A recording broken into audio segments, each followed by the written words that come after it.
In the summer of 2010, my family and I decided to take a trip to Italy.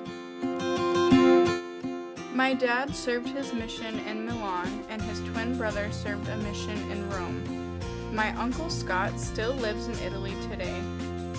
My uncle and his family live in Rome, so that was our first stop. We went to the Colosseum, the Trevi Fountain, the Pantheon, the Spanish Steps, and the Roman Forums. We were able to explore Rome with my cousins, and I really enjoyed that. My favorite part about Rome was going to the Trevi Fountain. It was very beautiful and ornate.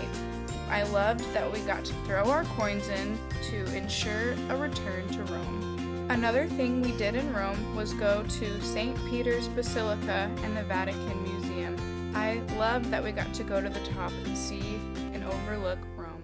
My favorite thing in the Vatican was seeing the School of Athens painted by Raphael. One of the last things we did in Rome was visit the Pantheon. It was beautiful. Our next stop in Italy was Venice. This was the most beautiful city I've ever seen. I loved that we got to walk the streets and we didn't have to take a car to go anywhere. I especially loved going out at nighttime. I thought the city looked so beautiful, all lit up with the water all around it. I loved taking pictures of the bell tower in St. Mark's Square.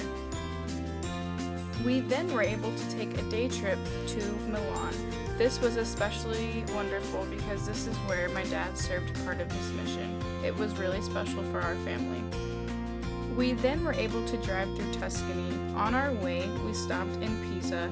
We loved that we got to take pictures, acting like we were holding up the tower. After Pisa, we went to Florence. We stayed in Florence for about 3 days. I loved walking the streets and seeing how beautiful and ornate all the buildings were. We climbed to the top of this Duomo and saw an amazing view of Florence. Overall, it was one of my most favorite cities to visit in Italy. We then took a detour and stopped in Portofino. It was breathtaking. One of our final stops in Italy was Cinque Terre. It was a strip of 5 small towns that were majestic and beautiful. I had a great time here. This trip with my family made me appreciate traveling, and I can't wait to return to Italy. I loved it, and it will always hold a special place in my heart.